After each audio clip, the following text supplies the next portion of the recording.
Ya lo ve usted, el tema principal, los derrames cerebrales silenciosos. Así es de que vamos a platicar con el doctor Miguel Ángel Andrade, que es un gustazo tenerlo con nosotros, acerca de la prevención, exactamente, de tratamientos, todo lo que tiene que ver con este padecimiento, se puede decir así. Miguel Ángel, muy buenos días. Gracias. Un gusto tenerte con nosotros, como siempre. Igual. Bienvenido, doctor. Gracias, como siempre, Azucena. un gusto, un Gracias, gran Sergio. neurocirujano, de verdad.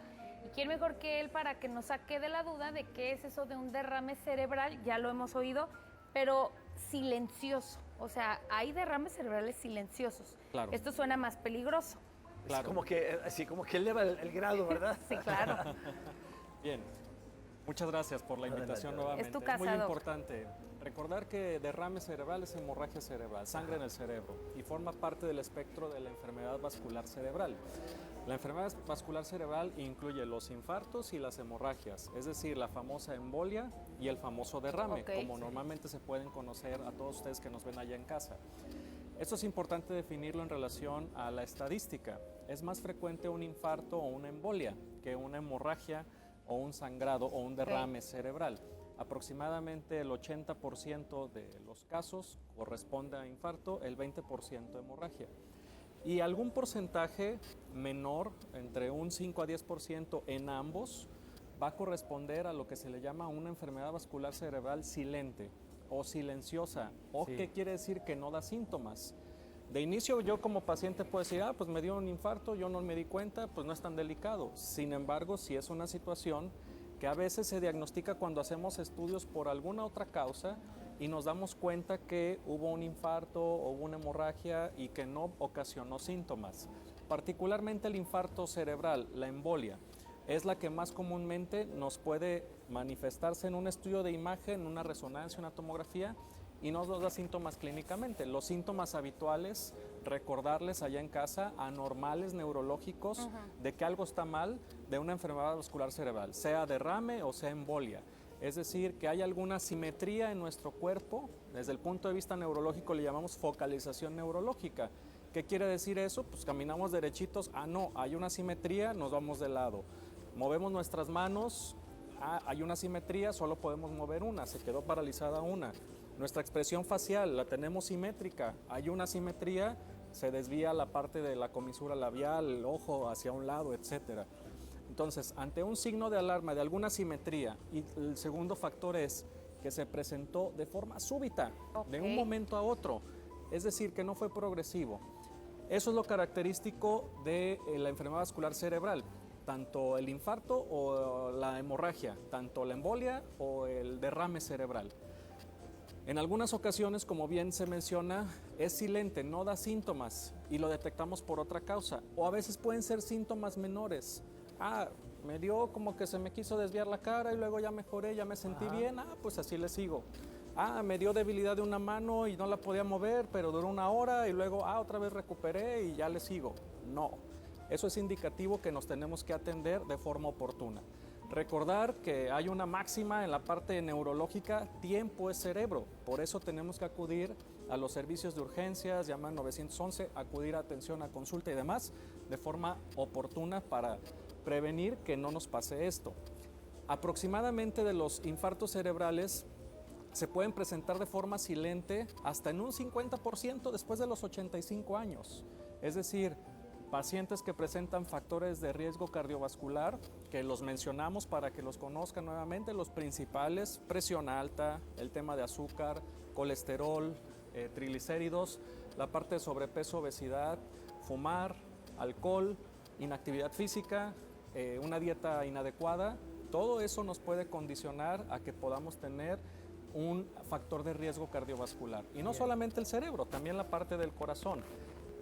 Un espectro de esas hemorragias cerebrales corresponden también a enfermedades, sobre todo en pacientes jóvenes, que si es un paciente joven, ocasiona una hemorragia, silente o no silente, silenciosa o no, se puede determinar ciertas causas específicas, como lo puede ser un aneurisma cerebral, que es una dilatación de un vaso sanguíneo que se tronó, se reventó, y que tenemos que incluso entrar a cirugía, ya sea con técnicas de mínima invasión o ya sea incluso con cateterismos, como se hace el tema de los infartados del corazón, cateterismo a la parte cerebral para tratar de contener y tratar la causa.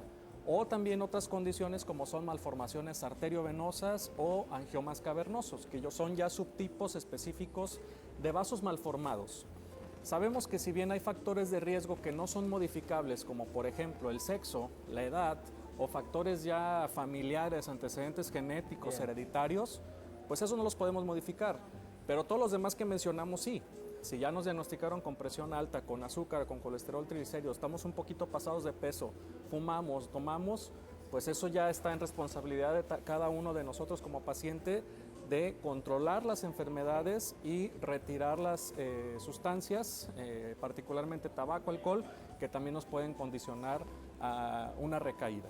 Claro. Esas serían las formas, digamos, de prevenirlo. Exacto. Con esas medidas, Exacto. cuidando nuestro peso, Exacto. haciendo ejercicio, como debe ser. Se estima que aproximadamente entre 120 por 100,000 casos de enfermedad vascular cerebral en general. Estaríamos hablando aproximadamente de 10,000 casos en Jalisco en este año, por mencionar un ejemplo. 20,000 de esos van a ser hemorragias. Aproximadamente 15,000 van a ser hemorragias asociadas a hipertensión. Ahí, esa hemorragia, tenemos que determinar si es un volumen importante, se tiene que operar. Y se tiene que operar urgente, porque atenta contra la vida esa hemorragia. Aumenta la presión dentro del cerebro. Recordad que la parte del cráneo pues es una caja cerrada, el cerebro se empieza a inflamar, a comprimir sobre sí mismo y tenemos que liberar esa presión de forma inmediata. Muchas de las causas también de muerte súbita, de que mi familiar, mi conocido, mi abuelito, etcétera, se murió y no supimos ni qué fue, muy probablemente pudo haber sido también a un tema de hemorragia cerebral. Oye, Doc, este tipo de embolias, o bueno, derrames cerebrales, ¿dejan secuelas? Sí. ¿O te puede dar un derrame y no dejarte ningún tipo de secuela?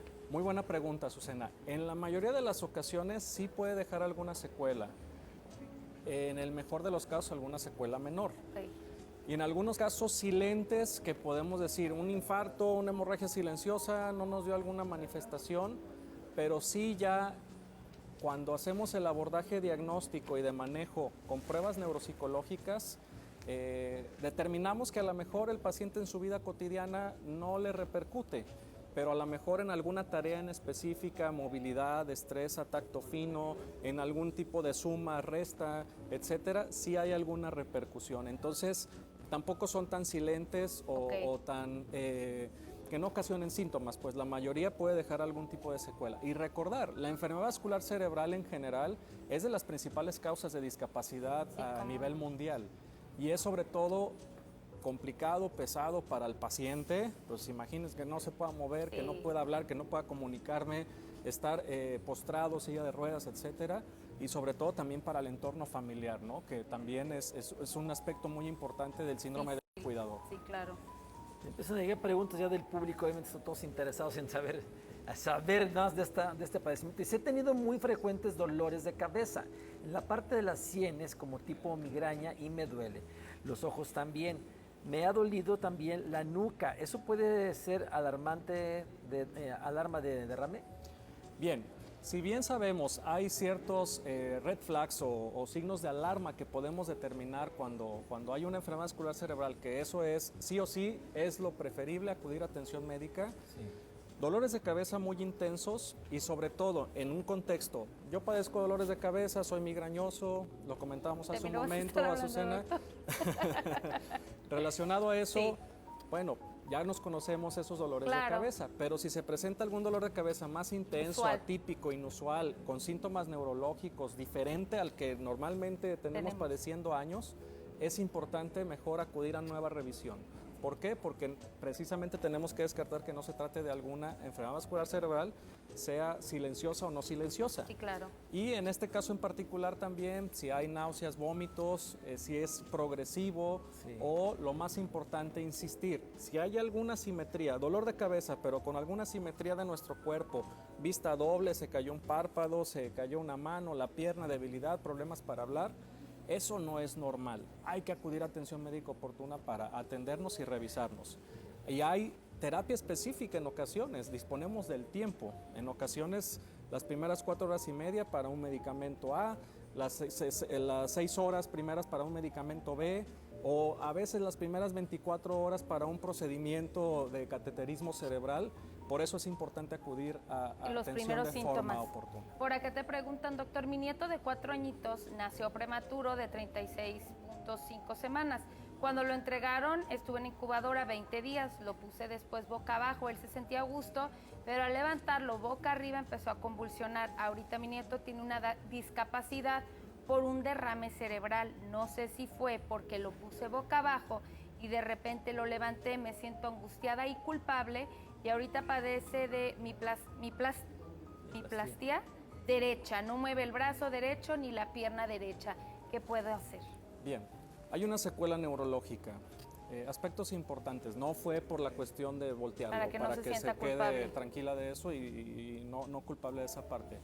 Si bien puede ser una condición genética hereditaria, la parte de la prematurez también O predispone. sea, le puede dar un derrame cerebral a un niño. Por supuesto, por supuesto. Sobre todo también es cuando nacen de forma prematura, los vasos sanguíneos todavía no se desarrollan de forma adecuada, hay cambios de presión y demás, y eso puede condicionar a una hemorragia muy particular que se llama hemorragia de matriz germinal, es el término médico.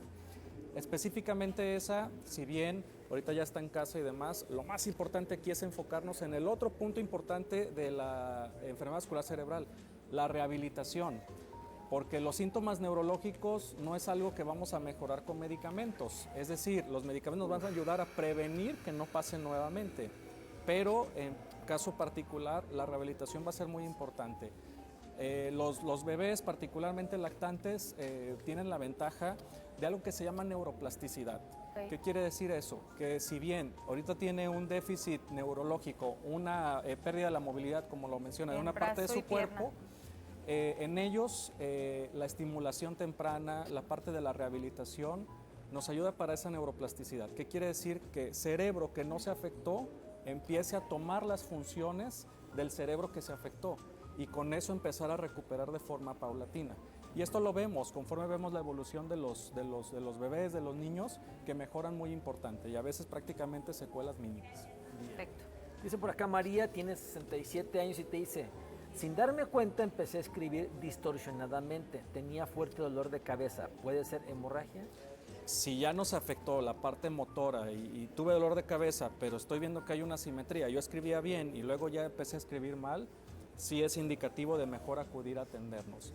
Si bien puede ser en efecto una enfermedad vascular cerebral silenciosa, silente, que no dio muchos síntomas, porque probablemente ahorita ya escribe bien nuevamente, Sí. pero mejor es revisar para prevenir de forma oportuna. Ahí está, Así claro. es.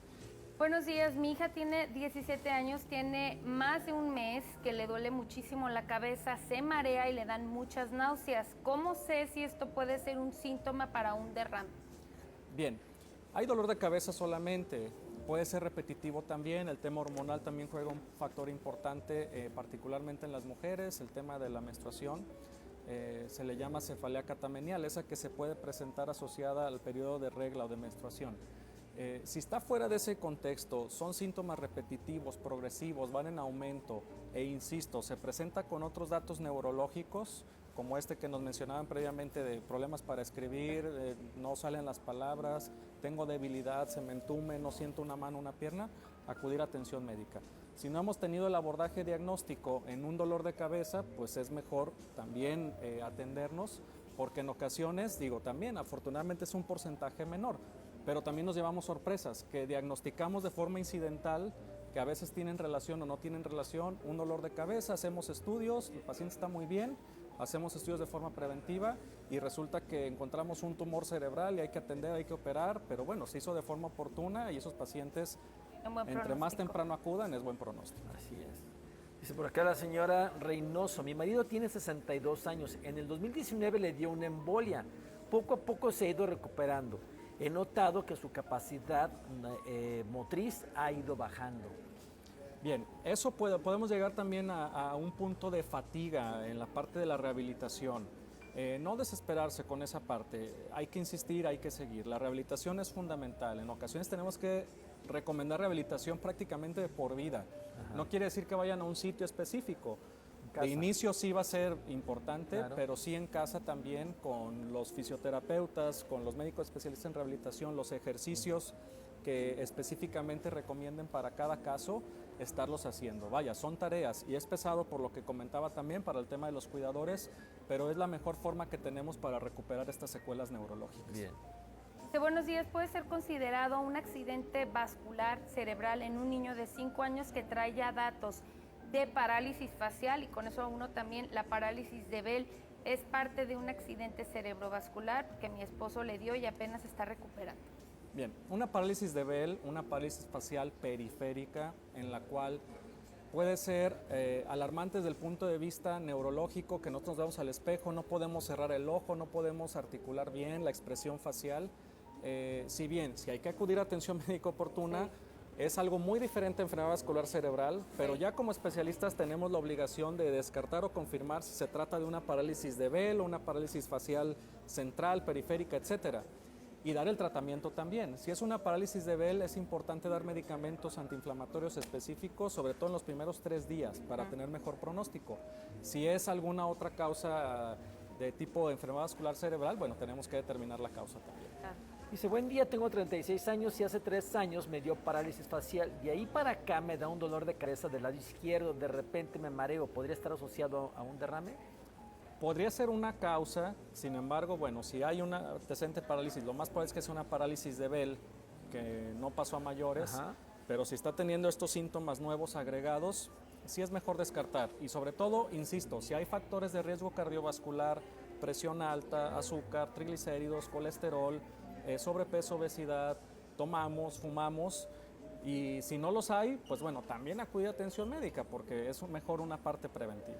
Bien. Doctor, ¿con qué quieres concluir este tema? Recuerden que entre algún síntoma neurológico de asimetría que se presentó de forma súbita, de golpe, nosotros sí le mencionamos, estábamos bien ahorita aquí platicando y luego me quedé sin mover una parte de mi cuerpo, sin hablar, sin comprender, necesitamos ir a atención médica oportuna. Nosotros ya como especialistas le pondremos nombre y apellido. Si es por mencionarles algún ejemplo, enfermedad vascular cerebral de tipo hemorrágica, secundaria hemorragia subaracnoidea, secundaria un aneurisma de la arteria comunicante posterior. Pues es un enunciado larguísimo, sí, pero eso es ya nuestra obligación. Lo que tienen que tener claro en casa es si se presentan síntomas súbitos, asimetría de la parte de la cara, de la mano, de la pierna, sensibilidad anormal, problemas para articular palabras, comprender, acudir a atención médica oportuna, porque el tiempo es cerebro. Fíjate, quedaron muchas llamadas, público querido. Sí. Ahorita vamos a pasarles el teléfono del doctor o llamar aquí con Pina 33 38 10 6404 para que les dé el teléfono del doctor, le hagan las mismas preguntas y él va a poder asesorar ahí, ojo, no a curar, ¿verdad? Asesorar nada más ahí de qué hacer o qué puede hacer lo que le están preguntando aquí. Doctor, ¿tus redes sociales? Claro que sí, les comparto los datos, doctor Miguel Ángel Andrade, neurocirujano, y pueden llamar también directamente al 33 24 69 7300. Dejamos el teléfono también con Pina para que usted se comunique. Le pasamos el teléfono, síganlo en sus redes sociales y atiéndase, no se automedique. Vaya con un buen neurocirujano, con el doctor Miguel Andrade. Gracias, Doc. Como siempre, un placer tenerte con nosotros. Vamos a continuar con más. Claudia Sofía, buenos días.